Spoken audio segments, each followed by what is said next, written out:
O, 10 pa, kaso pa. Usog lang po para magkasya po pa yung ibang pasahero sasakay sa jeep ko. Lalarga na.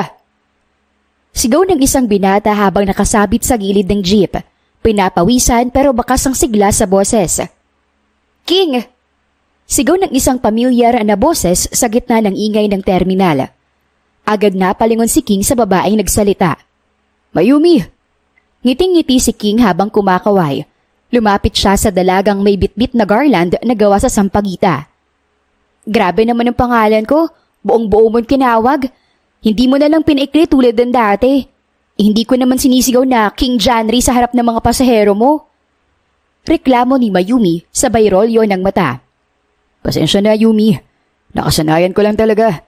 Ang ganda kasi ng pangalan mo eh. Parang kang diwata. Diwata niyang buhay ko. Sabay kindat ni King. Wow, diwata talaga. Next time, sirena naman. Para underwater level na. Nakatawa si Mayumi pero pilit ang inis sa tono. Teka lang. Baka naman maubusan ako ng tinda mo. Ipagtabi mo ako ng isa ha. Sabay kurot ni King sa pisngi ni Yumi na parang nangungulit. Ikaw lang naman ang customer ko araw-araw eh. Hindi ko na nga kailangan ipagtabi. Sagot ni Mayumi habang inaayos ang pagkakalagay ng mga garlands sa bilao niya. Napakamot sa batok si King. Kasi, ang bango talaga ng mga gawa mo. Tapos ikaw pa nag-aabot. Panalo talaga. Hay nako, kung hindi lang ako sanay sa mga bola mo, baka kinilig pa ako niyan. Lumapit si Mayumi at iniabot ang isang bagong gawa niyang garland. O ito na, fresh pa yan. Kakasama ko lang sa lolo ko kanina magtirintas. Kinuha ni King ang garland at marahang inilagay sa rearview mirror ng jeep. Para good vibes ang biyahe ko buong araw. Aba, baka yan ang dahilan kung bakit ang saya ng mga pasahero mo. Biro ni Yumi. Hindi lang yun. Masaya ako kapag nakikita kita rito tuwing umaga. Seryosong wika ni King. Lo, huwag kang ganyan ah. Baka mapasmile ako ng walang dahilan. Baka isipin ng mga pasahero mo, baliw ako. Sabay takip ng kamay sa bibig ni Mayumi. Pilit itinatago ang ngiting nangingibabaw sa kanyang muka. Biglang may sumigaw mula sa jeep. Kuya, paandar na. Late na ako sa trabaho. Oo kuya, isa pa yan sa bola. Move on ka na. Umaabante ng buhay eh. Dagdag pa ng isang pasahero na halatang sabik makaalis. Sa una lang masaya yan. Bitter na wika ng isang babaeng pasahero. Sandali lang po ate kuya. Sigaw pabalik ni King sabay kindat kay Mayumi.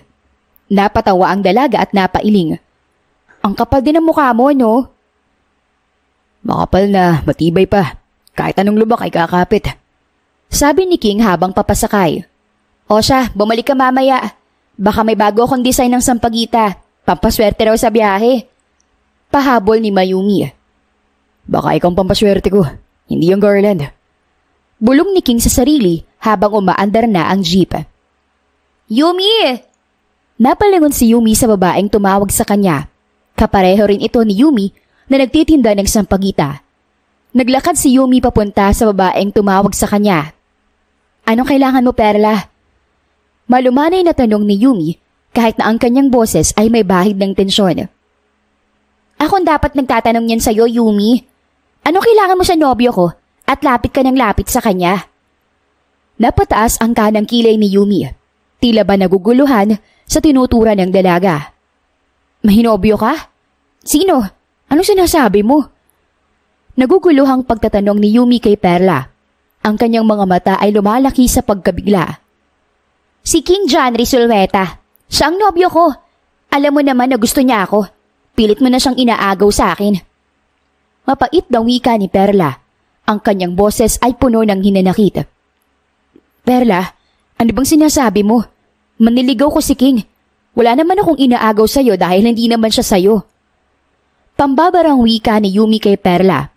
Ang kanyang mga kamay ay nasa kanyang mga balakang. Pearl ang pangalan ko, hindi Perla. Pagtatama ni Perla kay Yumi, ang kanyang mga mata ay nag-aapoy sa galit.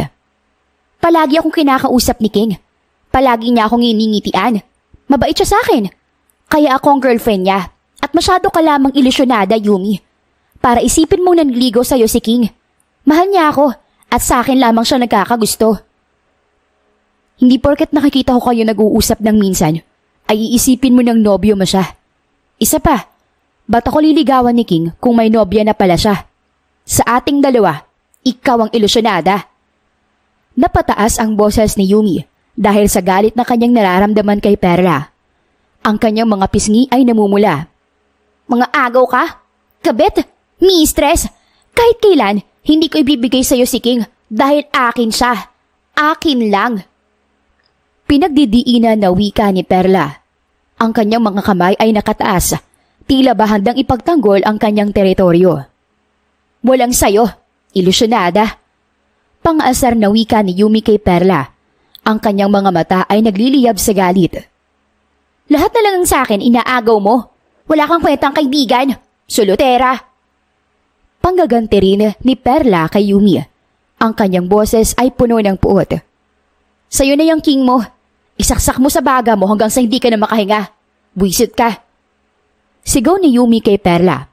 Padabog na umalis si Yumi habang si Perla naman ay napairap na natatanaw ang kanyang dating kaibigan. Oras na ng pananghalian. Abalang kumakain si Yumi mag-isa sa isang sulok ng kantina. Ang kanyang isip ay puno ng katanungan tungkol sa nangyari kanina. Bigla siyang nagulat nang mayroong binatang tumabi sa kanya. Nang kanyang lingunin, si King ang bumungad sa kanyang mga mata. Ang kanyang ngiti ay tila nagbigay liwanag sa madilim na sulok ng kanyang isipan. Bakit ka naririto?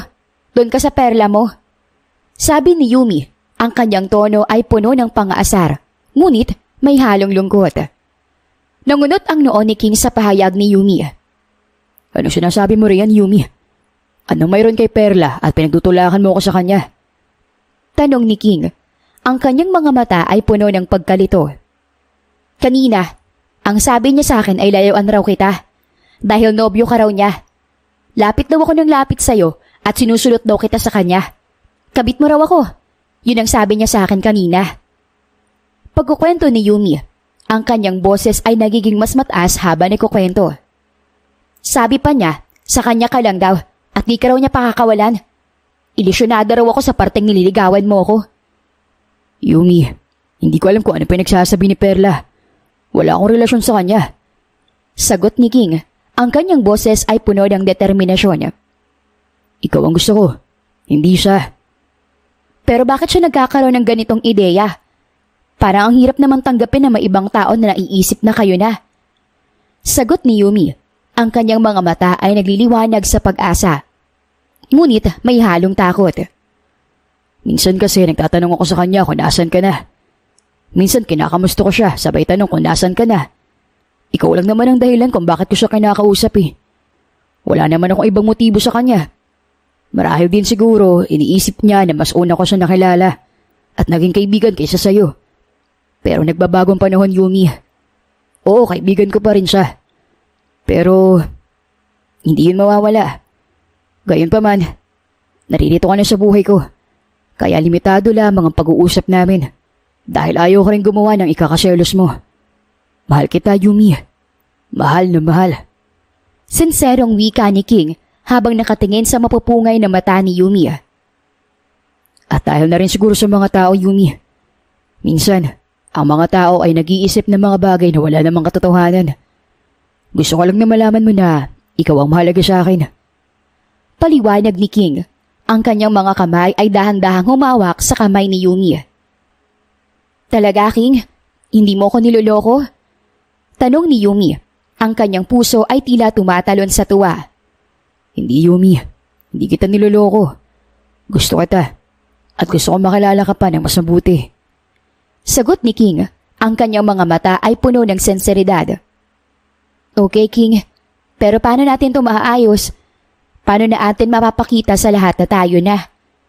Tanong ni Yumi, ang kanyang isip ay nag-iisip ng mga paraan. Bakit hindi tayo mag-date? I-announce natin na tayo na. Mungkahi ni King, ang kanyang mga mata ay nagliliyab sa excitement. Magandang ideya yan. Pero paano kung magalit si Perla? Tanong ni Yumi, ang kanyang boses ay naging nag-aalala. Yaan mo siya. Ang mahalaga ay kung anong nararamdaman natin. Hindi natin dapat hayaan na ang ibang tao na hadlangan ng ating kaligayahan. Sagot ni King. Ang kanyang mga kamay ay humawak sa mga balikat ni Yumi. Okay, King. Mag-date tayo. Masiglang sagot ni Yumi. Ang kanyang mga mata ay nagliliwanag sa saya. Ako nang bahala sa lahat, Yumi. Huwag mong alalahanin ang date natin. Dahil ako nang bahala magplano roon. Sabi ni King. Ang kanyang mga mata ay nagliliyab sa excitement. Damang-dama ng buong sistema ni Yumi ang kilig sa mga sinasabi ni King. Ngunit may bahid pa rin ang pag-aalinlangan. Talaga?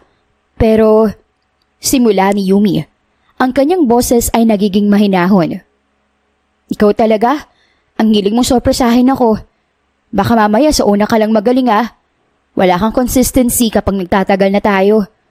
Baka hindi ka na mag-effort ng kagaya ng ganito kapag nagtagal tayo.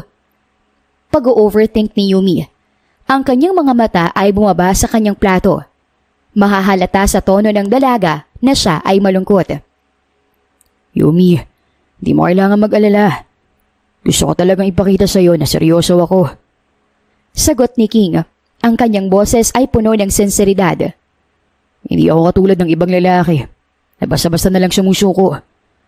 Gusto ko itang makilala ng mas mabuti. At ang date na to ay simula pa lang. Pero paano kung hindi mo magustuhan yung mga bagay na gusto ko? Paano kung hindi tayo magkasundo? Tanong ni Yumi. Ang kanyang mga mata ay puno ng pag-aalala.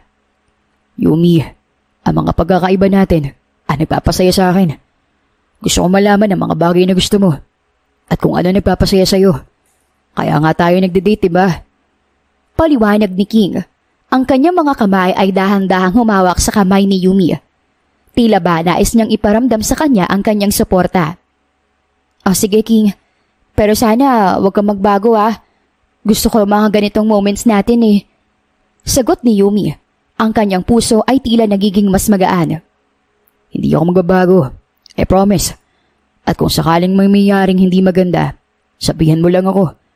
Gusto ko maging open tayo sa isa't isa. Sabi ni King. Ang kanyang mga mata ay puno ng determinasyon. Salamat King ah. Ang bait mo talaga. Sagot ni Yumi. Ang kanyang mga labi ay bahagyang ngumiti. Sana nga maging okay ang lahat.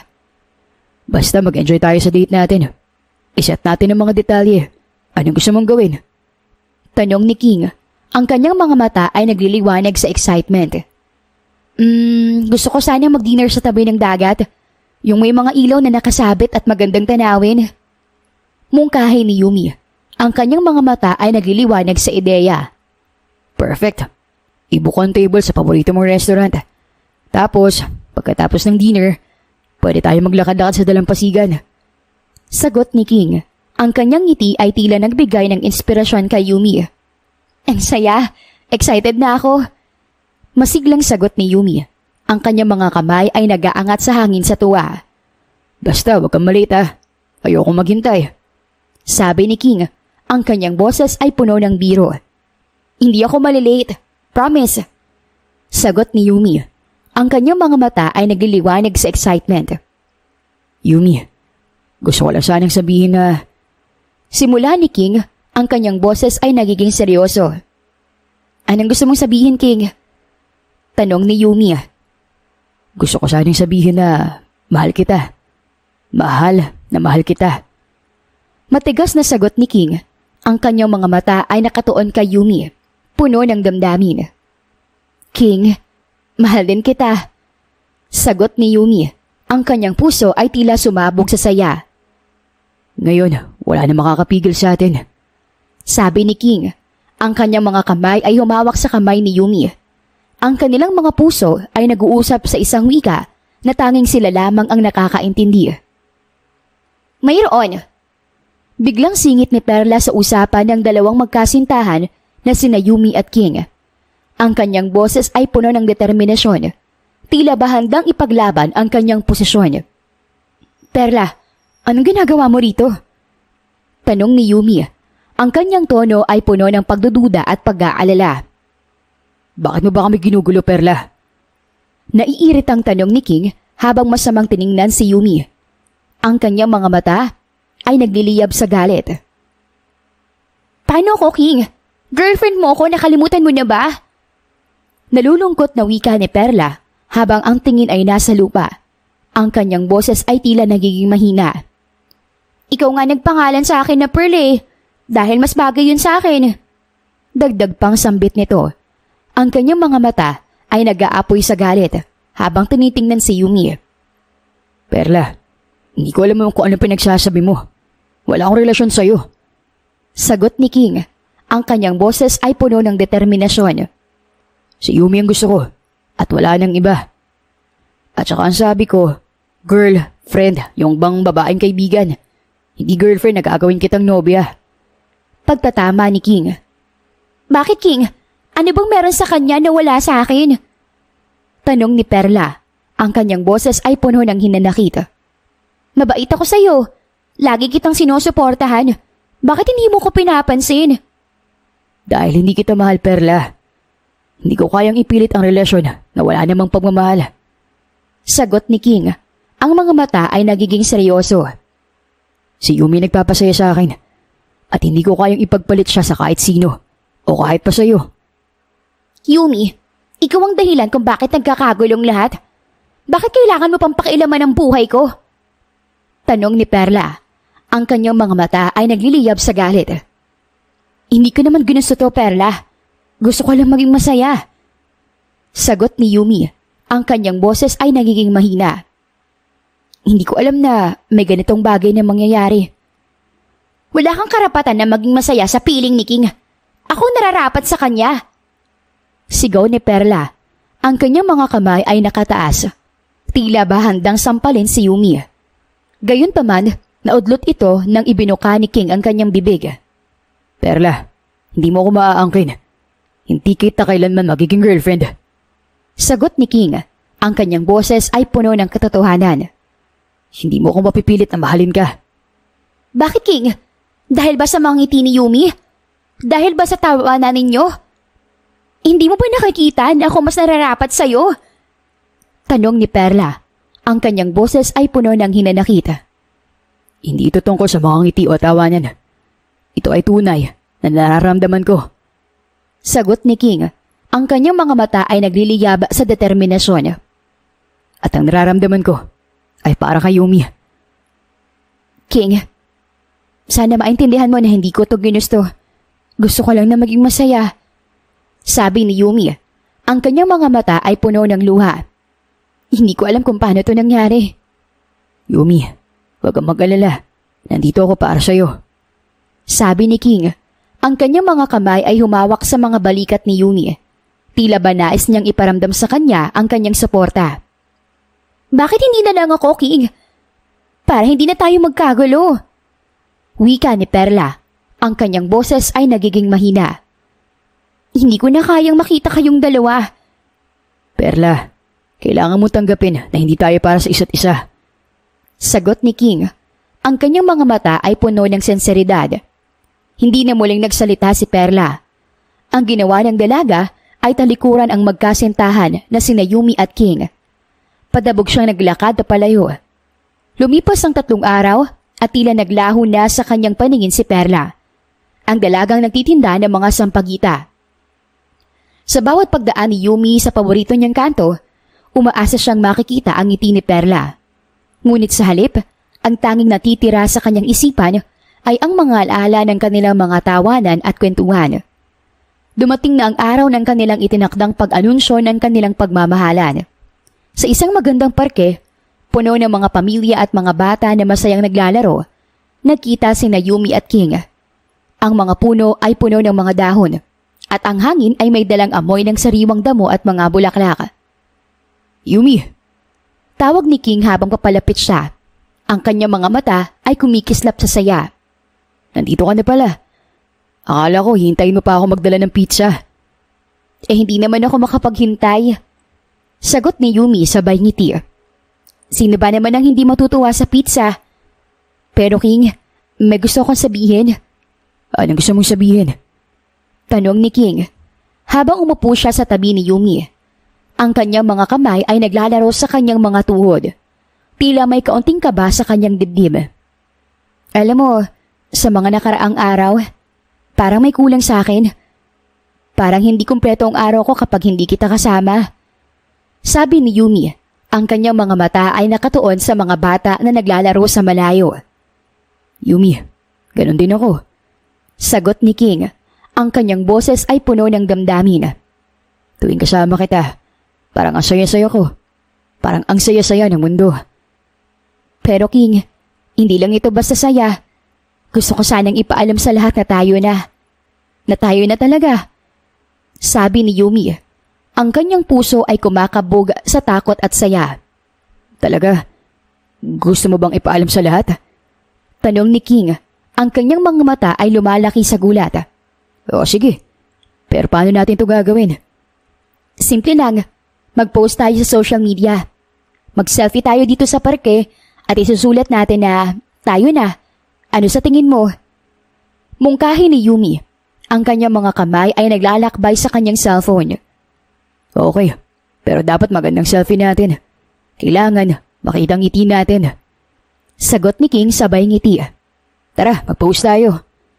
Habang nag-aayos sila ng kanilang mga sarili, nagbiro si King. Dapat Yumi, ang ngiti mo ay parang pizza. Malaki at masaya. Hala, ang corny mo, King. Sagot ni Yumi, sabay tawa. Pero sige, subukan natin. Nag-post sila. Ang kanilang mga ngiti ay tila nagliliwanag sa ilalim ng araw. Pagkatapos ng ilang kuha, napili nila ang pinakamaganda. Okay, ready na ako. Sabi ni Yumi habang nagka-type siya sa kanyang cellphone. Isusulat ko ng caption. Anong isusulat mo? Tanong ni King. Ang kanyang mga mata ay puno ng pananabik. Isusulat ko, sa wakas, natagpuan ko na ang aking paboritong tao. Tayo na, King. Sagot ni Yumi. Ang kanyang puso ay puno ng saya. Perfect. I-post mo na. Sigaw ni King. Ang kanyang mga kamay ay nag-aangat sa hangin sa tuwa. Nang naipost na ni Yumi ang kanilang selfie, nagulat sila sa mga reaksyon. Ang mga kaibigan at pamilya nila ay nagkomento ng mga masayang mensahe. Masaya ako nakasama kita sa lahat ng to. Sabi ni King habang pinapanood ang mga komento. Sana lagi tayong ganito. Oo, King. Gusto ko rin yan. Sagot ni Yumi. Ang kanyang mga mata ay nagliliwanag. Sana hindi lang to isang araw. Gusto kong ipagpatuloy ang mga ganitong sandali kasama ka. Promise, Yumi. Gagawin kong lahat para sa'yo. Sagot ni King. Ang kanyang boses ay puno ng determinasyon. Habang nag-uusap sila, ang araw ay unti-unting lumulubog. Nag-uumapaw ang mga kulay ng langit. Ang mga tao sa parke ay unti-unting umuuwi. Ngunit ang dalawa ay tila nakalutang sa kanilang sariling mundo. Puno ng pag-asa at pagmamahalan. Halika Yumi, maglakad tayo. Mungkahi ni King, sabay hawak sa kamay ni Yumi. Saan tayo pupunta? Tanong ni Yumi habang naglalakad sa ilalim ng puno. Sa susunod ng park.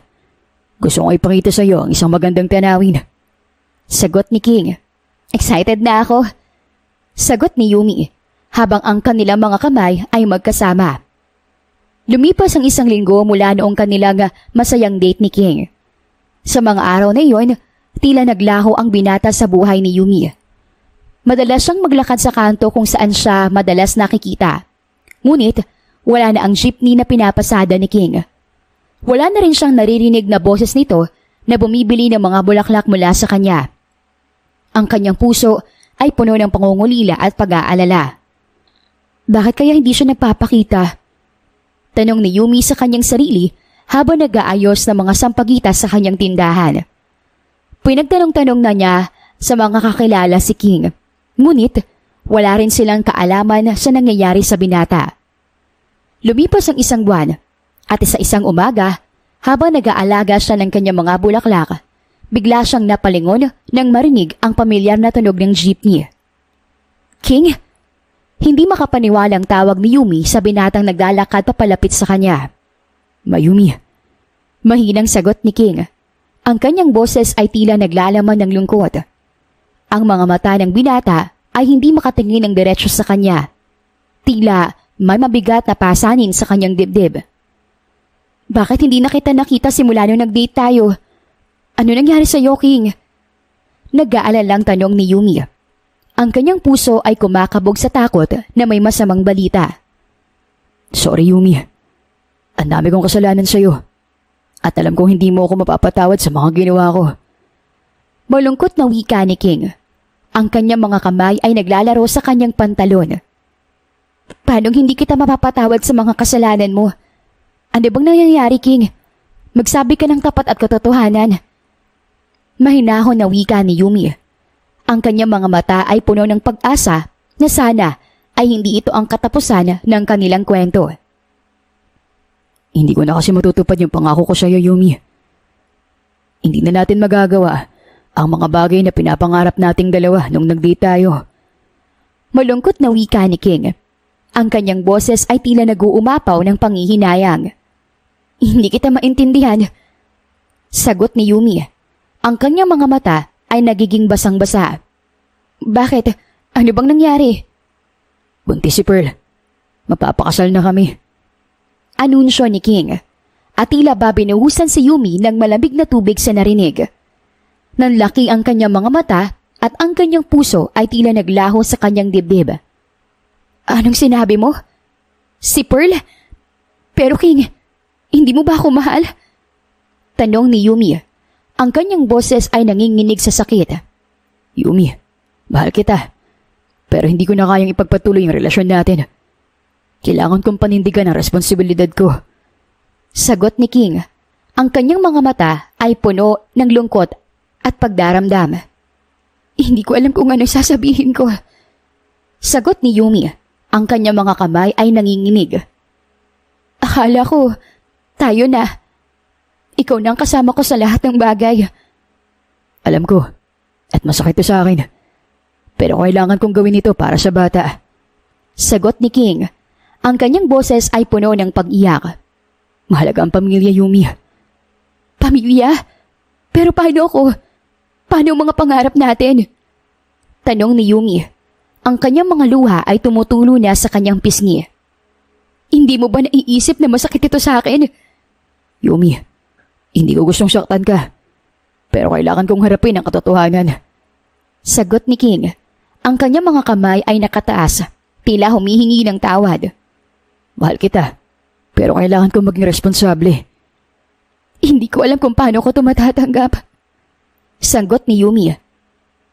Bakit hindi mo man lang ako tinawagan? Bakit hindi mo man lang ako sinabihan? Gusto ko sanang gawin yun pero nahihiya ako. Alam kong masakit ang mga salita ko. Sagot ni King. Ang kanyang mga mata ay puno ng pagsisisi. Gusto ko sanang ipaalam sa'yo ng mas maaga, pero hindi ko alam kung paano. Hindi ko na alam kung anong gagawin ko. Sagot ni Yumi. Ang kanyang puso ay tila naguguluhan. Akala ko, ikaw na magiging kasama ko sa lahat ng bagay. Yumi, sana maintindihan mo. Hindi ko ito ginusto, pero kailangan kong gawin ang tama. Sabi ni King. Ang kanyang boses ay puno ng damdamin. Mahalaga ka sa akin, pero kailangan kong isipin ang kinabukasan ng bata. Hindi ko alam kung paano ko ito matatanggap. Sagot ni Yumi. Ang kanyang mga luha ay patuloy na tumutulo. Sana, hindi na lang ito nangyari. Yumi, sana maging masaya ka. Sana makahanap ka ng taong karapat-dapat sa'yo. Wika ni King. Mahal kita, pero kailangan kong umalis. King, huwag kang umalis. Sigaw ni Yumi. Ang kanyang puso ay tila nawawasak. Ayoko mawala ka. Gayunpaman, kahit ano pa mang pagmamakaawa ni Yumi, ay hindi na siya muling nilingon ni King.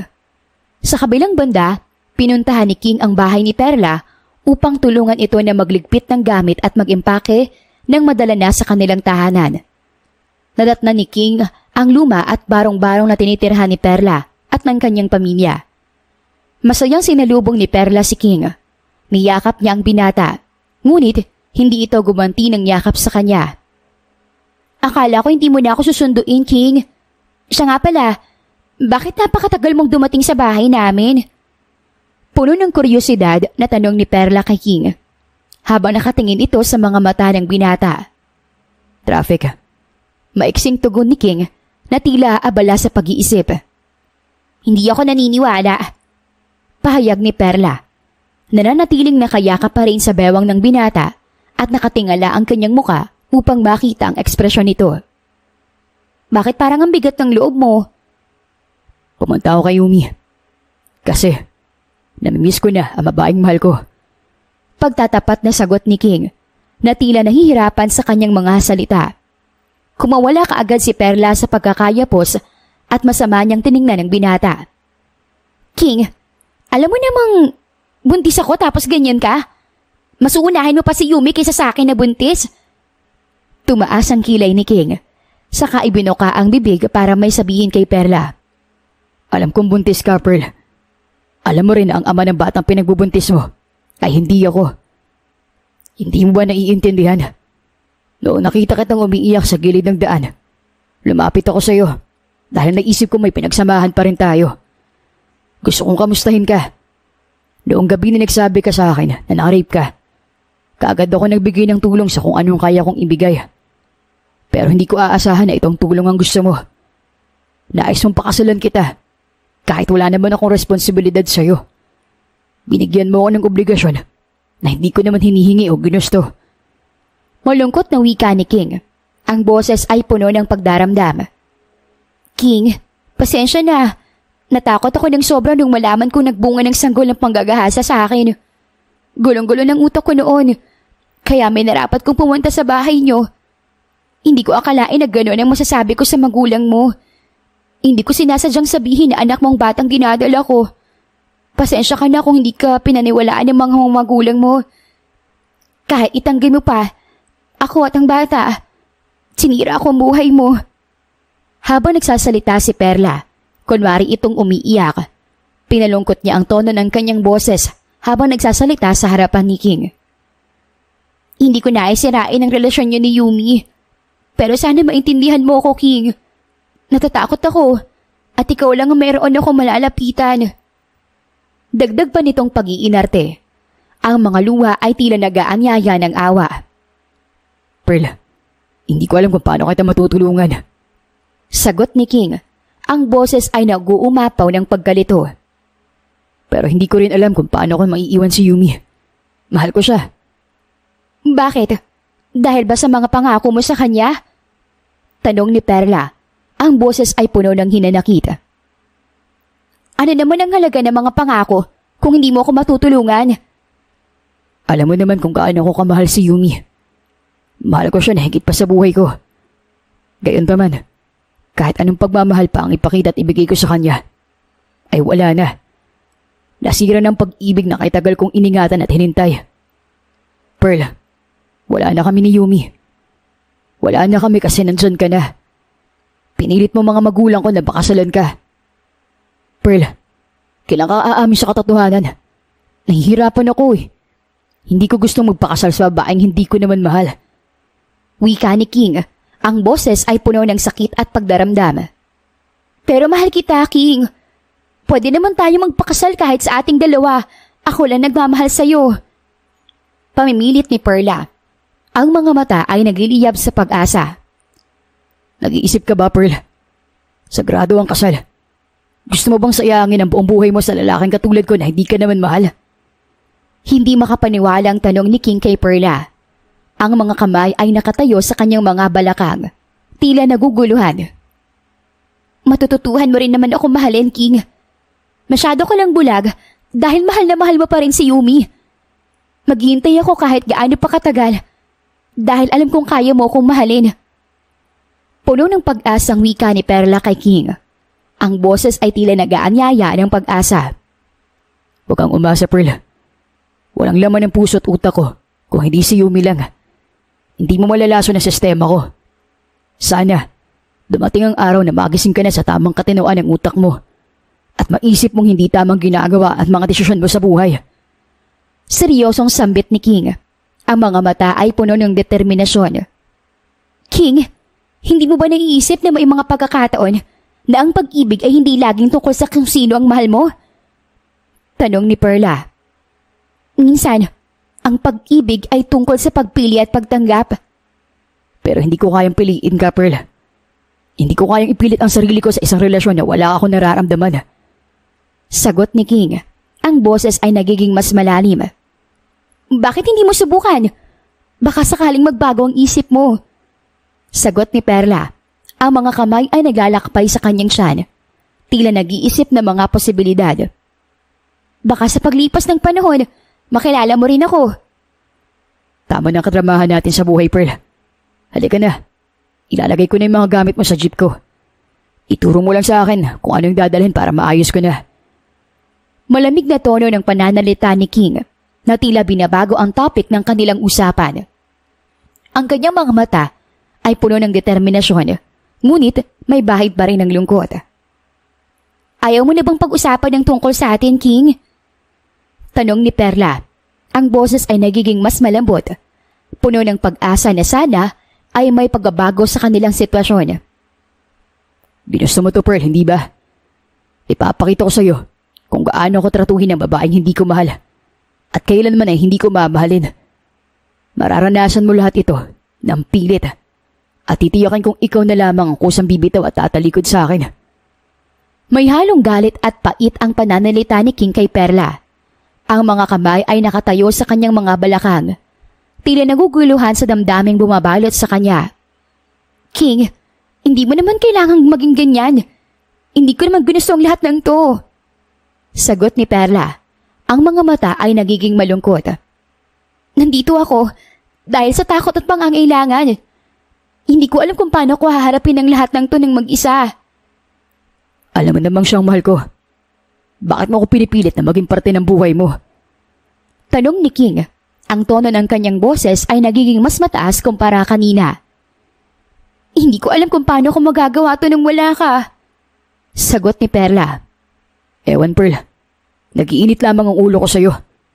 Napipikon ako dahil wala akong ibang maisip na paraan para makatakas sa problemang hindi naman ako dapat nadadamay. Malamig nitong pahayag. Kay Perla. Pagkatapos magsalita ay tinalikuran na niya ang dalaga. Habang abala si King sa pag-aayos ng mga kahon sa may bakuran ni Perla, pasimpleng pinupunasan nito ang pawis sa noo gamit ang manggas ng kanyang puting t-shirt. Wala siyang kamalay-malay, napapalapit na pala si Yumi sa bahay.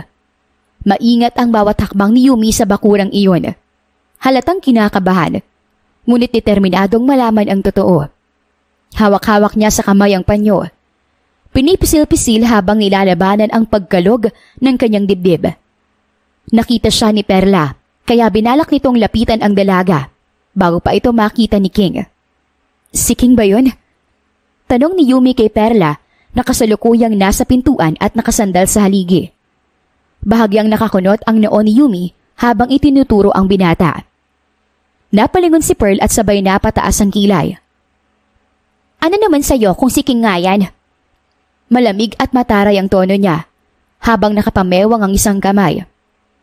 Pwede ko ba siyang makausap, Perla? Kahit sandali lang. Gusto ko lang linawin ang lahat. Pakiusap. Mahinahong sabi ni Yumi.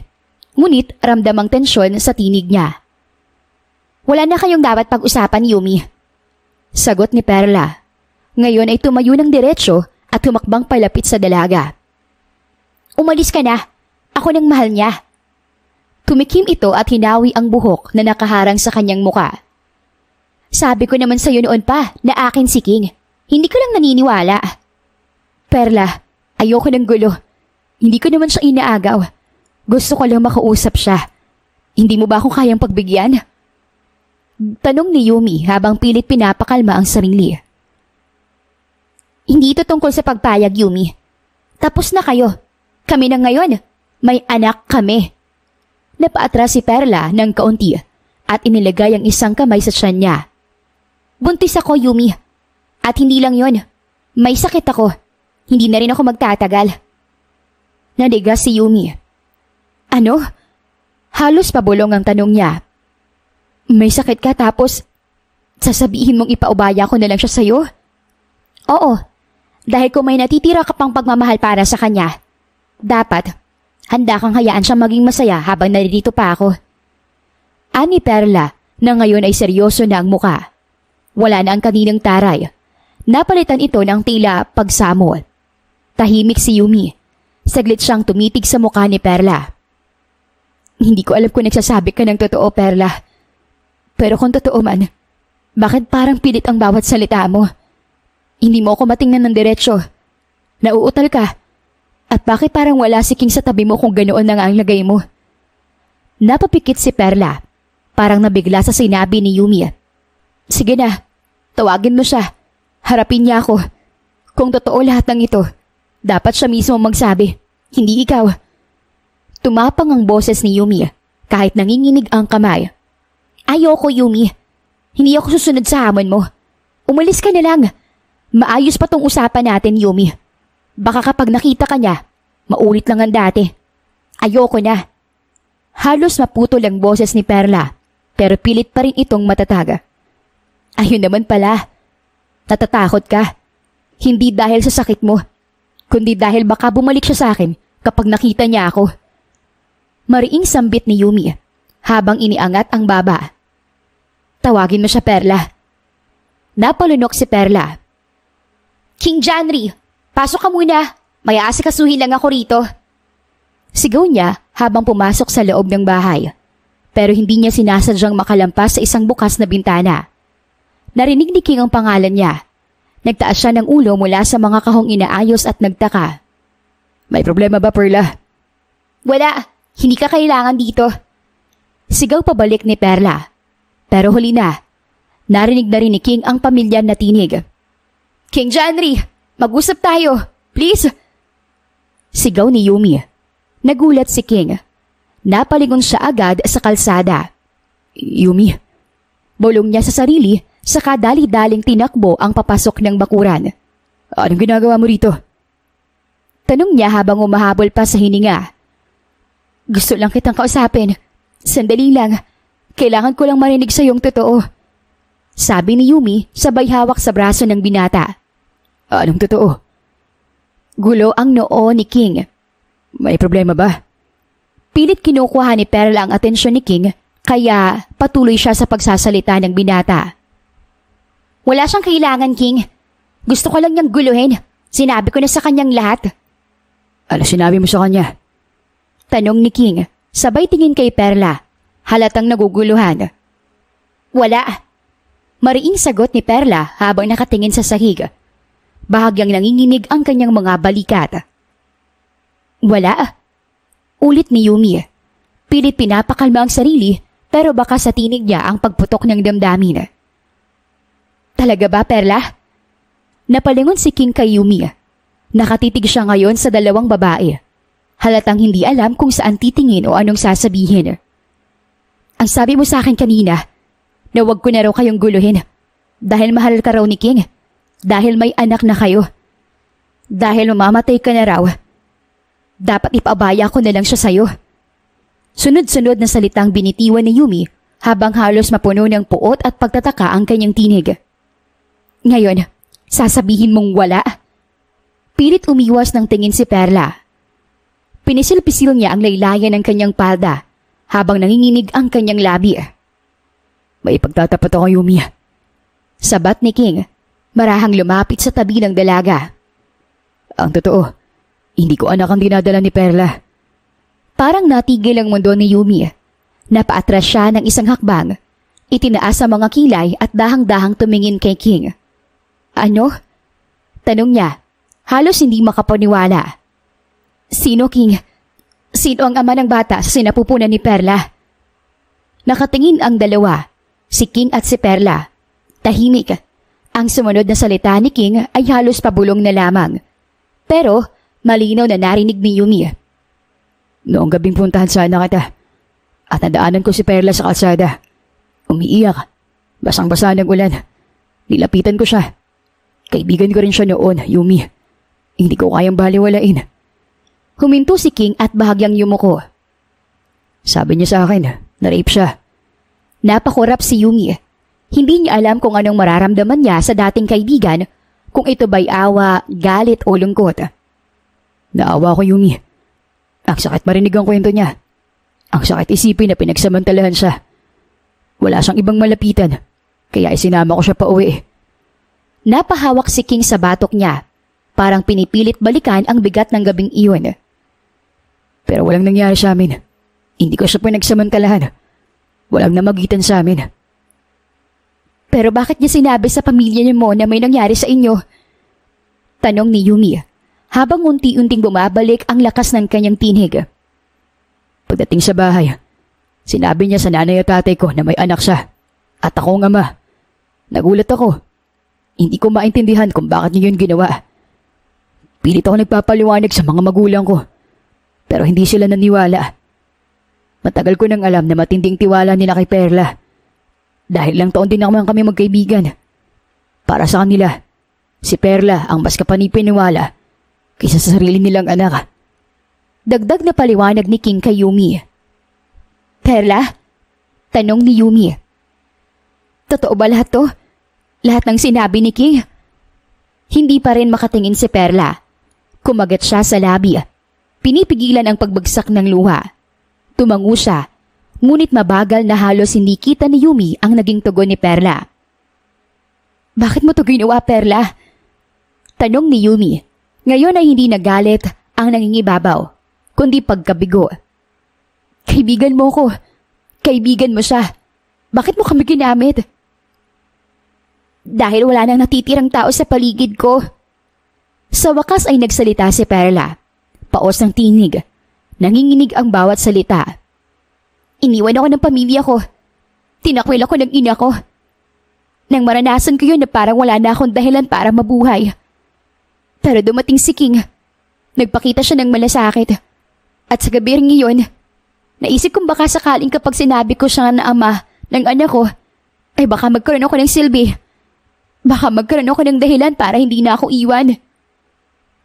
At sa ganung dahilan handa kang sirain yung sa amin ni King? Tanong ni Yumi.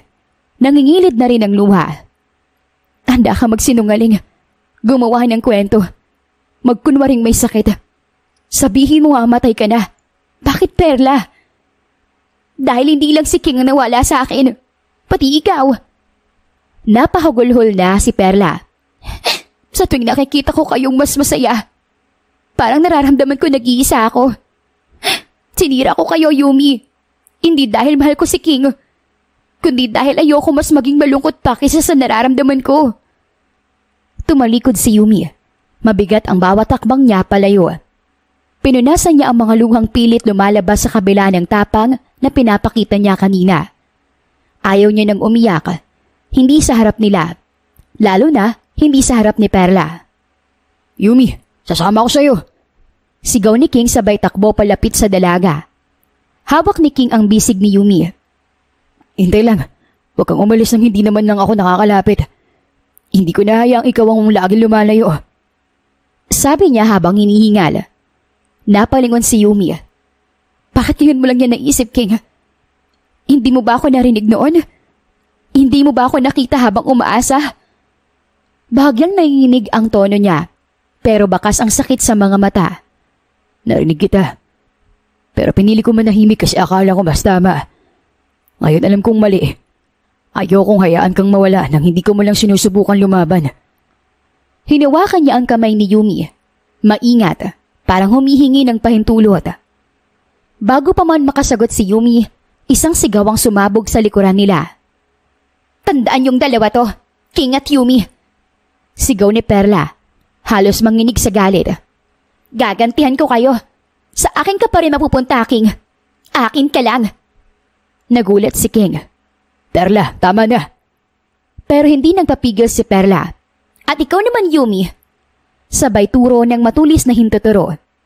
Hindi kita hahayaang maging masaya buong buhay mo. Kung malungkot ako, dapat mas malungkot ka. Babawin ko lahat ng sayo. Napatawa si Yumi. Pilit na mapanatag ang tinig. Perla, hindi mo kailangan mag-agaw para lang makuhang gusto mo. Hindi ito palengke. Hindi ito raffle na kapag may nauna ka, sayo na. Hindi ako kalaban mo. Hindi mo lang matanggap na hindi ka pinili. Hindi mo ako kilala, Yumi. Mariing sambit ni Perla. Ngayon ay halos mapunit na ang kanyang labi sa sobrang galit. Kaya kong gawin ang kahit ano. Pati mga bagay na hindi mo inaasahan. Pati mga bagay na hindi mo kayang pantayan. Humakbang si King pumagitna. Perla, huwag mo lang ipilit. Ayoko nang lumala pa to. Hindi na tayo mga bata. Hindi mo pwedeng pilitin ang isang bagay na matagal nang wala. Kung may respeto ka kahit na paano sa samahan natin, tigilan mo na to. Tinitigan ni Perla si King. Sa loob ng ilang segundo, parang napako ang mga mata niya sa binata. Kaya mo ba talaga akong iwan ng ganito lang? Tanong niya. Nanginginig ang baba. Iniwan mo na sarili mo, Perla. Noong pinili mo sirain ang ibang tao para lang makuha ang simpatsya nila. Hindi mo kailangan to kung totoong sinasabi mo sa sarili mong halaga. Sagot ni King.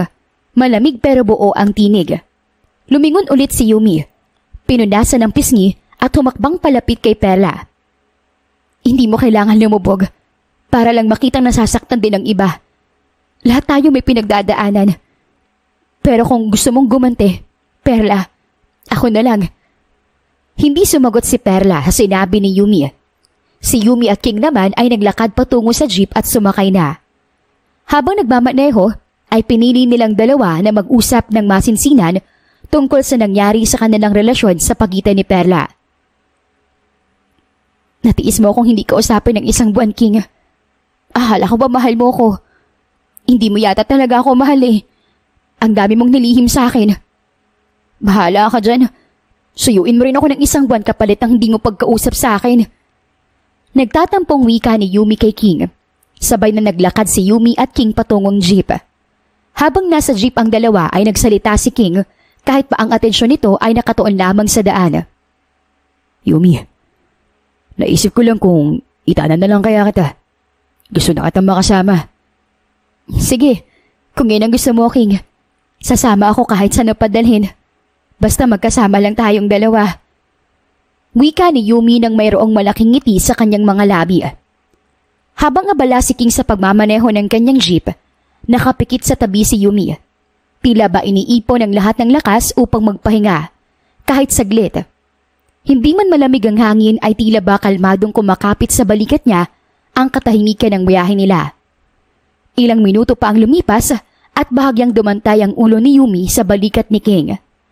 Napatingin si King saglit. Napangiti siya.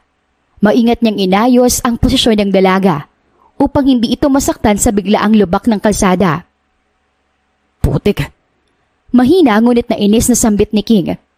Napamulagat si Yumi sa pagpreno ng sasakyan. Dahang-dahang iminulat ang mata at kinusot habang napapahikab. Ano nangyari, King?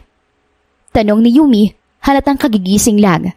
Namamaos pa ang tinig niya. Naubusan tayo ng gasolina. Tugon ni King, bahagyang binaba ang kanyang ulo sa manibela. At sakto pa na nasa gitna tayo ng daan. Napalingon si Yumi sa paligid at nakita ang sunod-sunod na sasakyang bumubusina sa kanila. May ilan pang driver na nagbubukas na ng bintana para sumigaw. Umandar na kayo! Kanina pa kayo nakaharang dyan eh! Sigaw ng isang lalaki mula sa isang SUV. Kasunod ng mas malakas na busina. Ay nako, nakakahiya na talaga to. Bulalas ni Yumi habang binubuksan ang pinto ng jeep upang bumaba at tulungan si King itulak ito sa gilid. Pero bago pa man siya makababa, may isang lalaking bumaba mula sa isang kotse sa likod nila. Mabilis itong lumapit at agad na napahinto sa harap nila. Nanlaki ang mata nito. Mayumi? Tanong ng lalaki, bakas ang gulat at pagkasabik sa kanyang muka. Napatingin si Yumi sa lalaking may suot na polo at slacks. Malinis ang gupit, may maliit na tahi sa kilay, at may dala pang maliit na shoulder bag. Kilala mo ko? Tanong ni Yumi, litong-lito. Oo, hindi mo na ba ako natatandaan? Ako to, si Leander Valsado. Dati mo ko nobyo. Nanigas si Yumi sa kanyang pwesto nang marinig niya ang pahayag ng lalaking nasa harapan niya. Halos hindi siya makahinga. Leander? Ulit niya. Halos ibulong na lang. Napataas ang kilay ni King habang bumababa sa jeep. Ako naman si King John Resolveta. Ang nobyo ngayon ni Mayumi Samudjo. Ani King habang nakatayo sa tabi ni Yumi. Tila sinasadyang ipakita ang kanilang pagiging malapit. Naningkit ang mga mata niya habang nakatitig kay Leander. Wala akong maalala sa iyo, Leander. Seryosong sagot ni Yumi. Diretso ang tingin sa lalaki. Pasensya ka na pero wala talaga eh. Wala akong kilalang kagaya mo. Bahagyang napayo ko si Leander. Sumingap siya ng malalim at tumingin kay Yumi. Pilit na ngumiti. Alam ko, Mayumi. Nais ko sana yung kwento nangyari noon. Pero hindi dito sa gitna ng kalsada. Nakakaabala na tayo sa trapiko eh. Napalingon si Yumi sa paligid ng ilang driver na ang lumampas at sinulyapan sila ng masama. Tumango siya, bagamat may alinlangan sa mata. May alam akong lugar. Alok ni Leander. Tahimik, pwede tayo mag-usap. Teka lang. Biglang sabat ni King. Inilapit ang sarili kay Yumi. Hindi siya pwedeng pasasamahan, Yumi. Wala kang maalala sa kanya, tapos sasama ka kagad. Hindi ko naman siya sasamahan mag-isa. Sagot ni Yumi. Nagbabad siya ng inis sa tono. Nandito ka naman, di ba? Sumama ka. Tumaas ang kilay ni Leander. Kung nakabuntot naman pala tong si Kuya, baka hindi na lang ako magsalita. Baka mamaya suntukin pa ako nito eh. Try mo lang. Malamang hindi lang suntok ang aabutin mo. Matalim ang titig ni King. Guys, awat ni Yumi. Palad sa ere. Wala tayo sa teleserye. Ako ang magdedesisyon kung gusto kong pakinggan si Leander o hindi. At para maliwanagan din ako sa lahat, nang ito, kailangan kong marinig ang totoo na nanggaling mismo sa kanya. Pagkatapos ng maikling pag-uusap sa gitna ng kalsada, pinakuha na lamang ni Leander ang kanilang jeep sa isa sa mga tauhan niya sa truck. Pagkabigay ng utos, inanyayahan niya na sina King at Yumi na sumakay sa SUV niya para hindi na abalahin pa ang trapiko. Tahimik ang biyahe. Nasa gitna si Yumi habang nasa kaliwa niya si Leander na siya nagmamaneho. At sa kanan naman niya si King na tahimik ngunit halatang nagingit-ngit sa inis. Pagdating sa isang kilalang kainan ay agad lumabas si Leander at binuksan ang pinto para kay Yumi. Maagap niya itong inalalayan palabas ng sasakyan, sabay hawak sa kamay nito. Mabigat bang ulo mo, Mayumi? Magiliw na tanong ni Leander habang tinutulungan siyang bumaba. Bago pa makasagot si Yumi, ay biglang lumapit si King at marahas na hinawi ang kamay ni Leander. Ako na. Malamig ngunit matalim na sabi niya. Hindi nagpatalo si Leander. Nagpatuloy siya sa pagkukunwaring magino habang pasimpleng umingiti kay King. Ayos lang. Sanay akong alalayan ang dati ko nobya. Bitiwan mo na yan. Putol ni King sabay irap kay Leander. Sa loob ng kainan, naupo silang tatlo sa isang table for 4. Piniling sa dulo ni King, sa tapat ni Leander, habang si Yumi ay naiipit sa pagitan nila. Si Leander na rin ang umorder ng pagkain para sa kanilang tatlo. Habang inihintay ang pagkain, hindi maipinta ang mukha ni King habang pinagmamasdan si Leander, na hindi inaalis ang tingin kay Yumi. Ano ba talagang gusto mo sabihin? Naiirit ang tanong ni King habang nakasandal na siya, Hasilya. Sabay tiklop ng mga braso. Napatingin si Yumi kay Leander. Seryoso ang mata. Oo nga, Leander. Ikaw ang nagsabi na may dapat kang ikwento. Ano ba yon? Napangiti si Leander. Bahagyang tinagilid ang ulo. Pasensya na ako, nakatitig ako ng matagal, Mayumi. Sa tagal ng panahon, ngayon ko lang ulit nakakita ang pinakamahalaga kong tao. Diretsuhin mo na. Sabat ni King, malamig ang tono. Huminga ng malalim si Leander bago nagsimulang magsalita. Tama ka, Yumi. Magkasintahan tayo noon. Pero to be honest, arranged marriage yun. Hasyanderang anak ka ng isang kilalang pamilya sa Visayas. At ako naman, galing din sa may kayang pamilya. Pero kahit arrange lang yun, umaasa ako matutuhan mo rin akong mahalin. Napakunot ang noo ni Yumi. Ibig mo sabihin, mayaman ako? Hasyendera? Tumango si Leander. Oo, ikaw si Mayumi Alejandra Samudjo. Pero sa araw ng kasal natin ay tumakas ka. Runaway bride? Gulat na tanong ni Yumi. Oo. Seryosong tugon ni Leander. Isang taon kitang hinahanap pero isang araw, nabalitaan naming may babaeng na disgrasya sa isang local area. Wala makakakilala sa'yo. Kaya inakala naming patay ka na. Lahat kami nagloksa. Lalo ng pamilya mo. Tahimik si Yumi. Hindi makapaniwala. Hinawakan niya ang sariling sentido. Para pang sinusubukang alalahanin ang lahat. Ano bang pinagsasabi mo? Tanong ni King. Baka sa boses ang pagkabalisa. Bakit ngayon mo lang ito sinasabi? Akala ko wala na siyang pag-asa. Pero ngayon nakita ko siya. Tumingin si Leander kay Yumi. Hindi ko hayang mawala pa siyang muli. Ano to, teleserye? Biglang singit ni Yumi, sabay tiklop muli ng mga braso. At bakit mo nasabing mayaman si King? Jeepney driver si King, di ba? Napatawa si Leander. Yun ang akala mo, Mayumi. Pero si King ay siyang may-ari ng Zulweta Motors. Ang jeep na sinasakyan mo, isa lang sa daang-daang pag-aari niya. Siya ang CEO ng kumpanya. Napalingon si Yumi kay King. Nanlalaki ang mga mata. Totoo ba to, King? Hindi ka simpleng driver? Tumikim si King. Nag-iwas ng tingin. Gusto ko lang maging totoo sa'yo. Ayoko mahalin mo ako dahil sa pera ko. Gusto ko makilala mo ako bilang si King. Yung lalaking bumibili ng sampagita araw-araw dahil gusto niyang makita kang ngumiti. Tahimik si Yumi. Namumuo ang luha sa gilid ng mata niya. Ang daming sikreto. Bulong niya. Ang daming hindi ko alam. Pasensya na. Sabay na wika ni King at Leander na kapwa nakatingin kay Yumi. Pero napahinto si Kim sa kanyang sasabihin at saglit na napatingin sa sahig. Dahan-dahan siyang huminga at saka muling tumingin kay Leander. Mahal ko si King, Leander. Hindi ako babalik sa'yo.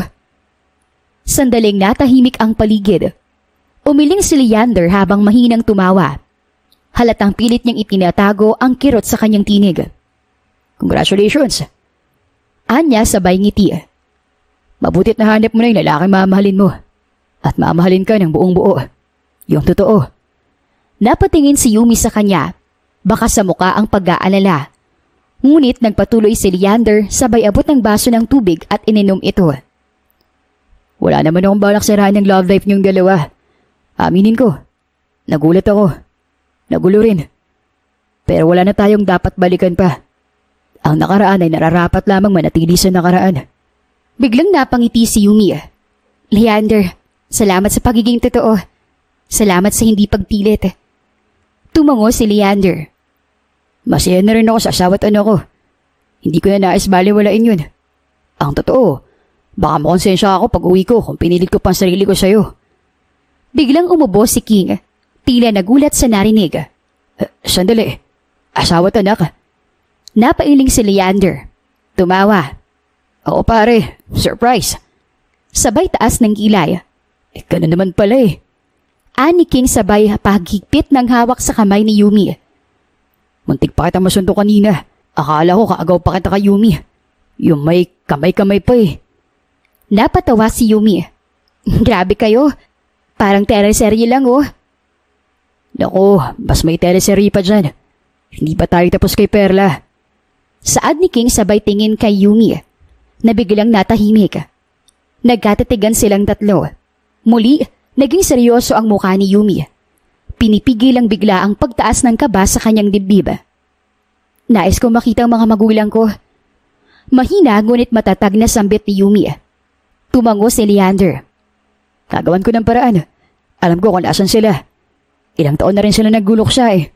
Baka nga biglang himatayin yung nanay mo kapag nakita kang buhay at lumalakad. Sigurado bang matatanggap nila ako? I mean, wala akong alaala. Baka hindi ko agad sila makilala. May halong takot na sabi ni Yumi habang hinahagod ang kanyang palad. Lumapit si King at inakbayan siya. Kahit anong mangyayari, kasama mo ako. Kung hindi mo sila makilala, kilalanin natin silang muli. Step by step, babe. Babe agad? Sabay ngisi ni Leander. Grabe, mabilis ah. Naunahan ako. Pwede ba, Leander? Sabay irap ni King. May asawa ka na nga, di ba? Napatawa si Leander. Oo nga pala. Pero seryoso ako, Mayumi. Sabihin mo lang kung kailan mo gustong umuwi sa asyenda nyo. Ihahatid kita. Kakausapin kong parents mo para mapaghandaan ka nila. Salamat, Leander. Hindi ko alam kung paano kita mamabayaran sa lahat ng tulong mo. Sagot ni Yumi. Wala yun. Ngumiti si Leander. Pwede ba namin makita ngayon ang mga magulang ni Mayumi, Leander? Gusto ko na rin kasi silang makilala. At ipakilala ang sarili ko sa kanila. Para wala nang wala sa akin si Mayumi. Masiglang sabi ni King habang nakangiting hinahaplos ang palad ni Yumi sa ilalim ng mesa. Napatingin si Leander sa kanilang dalawa. Saka ngumiti ng pilyo. Aba, seryoso pala talaga tong si King eh. Yung tipong hindi pa nga bumabawi ng alaala si Yumi, pero handa na magpakasal. Natawa si Yumi, sabay kurot ng mahina sa tagiliran ni King. Grabe ka, Leander. Huwag mo siyang binibigyan ng ideya. Baka bigla akong yayain ngayon din. Pwede ba ngayon din? Tanong ni King na may halong biro, ngunit may totoong titig sa kanyang mga mata. Napatpikit si Yumi at umiling sabay tawa. Mamaya na nga tayo pumunta sa bahay ng aking mga magulang. Kakain muna tayo. Sayang naman yung kinuha mong pagkain kung hindi natin matitikman. Sakto namang dumating ang waiter na may dalang trays ng in-order nilang pagkain. Mainit pa ang usok ng sinigang, mabango ang inihaw na liempo, at nakakaakit ang plating ng ginataang hipon. Pagkatapos kumain ay tumayo na silang tatlo at nagtungo sa sasakyan ni Leander. Isang itim na SUV. Binuksan ni King ang pintuan para kay Yumi. Tahimik ang unang bahagi ng biyahe. Sa labas, dahang-dahang lumalayo ang syudad at pumapalit ang mga taniman, bundok at mga bahay na yari sa kahoy. Ang hangin ay tila mas sariwa. Pakiramdam ni Yumi ay unti-unti siyang lumalapit sa isang bahagi ng kanyang buhay na matagal nang nawawala. Pagdating sa hasyenda ay bumungad sa kanila ang isang malawak na lupain. May malaking bahay sa gitna na yari sa kahoy at bato. May mga haligi na tila hango sa lumang panahon. Sa paligid nito ay may tanim na bulaklak, puno ng mangga at malalawak na palayan sa likuran. Dito ka lumaki, Yumi. Sabay sabi ni Leander habang pinapark ang sasakyan. Itong tahanan mo. Pagkababa nila ay sinalubong sila ng isang matandang babae na may hawak na basong may tinola. Kasunod dito ang isang lalaking may hawak na baston. Ngunit matigas pa rin ang tindig. Napahinto si Yumi. Hindi siya agad nakagalaw. Parang biglang bumigat ang paligid. Parang mababali ang tuhod niya. Mayumi. Bulong ng matandang babae.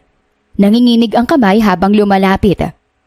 Nanlaki ang mga mata ni Yumi. Mama? Papa? Bulong niya. Anak ko! Napaiyak ang babae. Mayumi, anak ko! Nagtakbuhan sila sa isa't isa. Niyakap siya ng babae ng mahigpit. Ang lalaking may baston ay lumapit at niyakap rin silang dalawa. Mahal na mahal ka namin, anak. Umiiyak na sabi ng kanyang ina habang hinahaplos ang likod ni Yumi. Hindi kami tumigil sa paghahanap sa'yo. Ang akala namin ay patay ka na. Napakagatlabi si Yumi. Tila ba gusto niyang piliting maalala ang lahat, pero wala pa rin. Hinawakan niya ang mga pisngi ng ina at ngumiti, kahit napuno ng luha ang kanyang mga mata. Pasensya na po, mama at papa. Hindi ko pa rin po kayo maalala.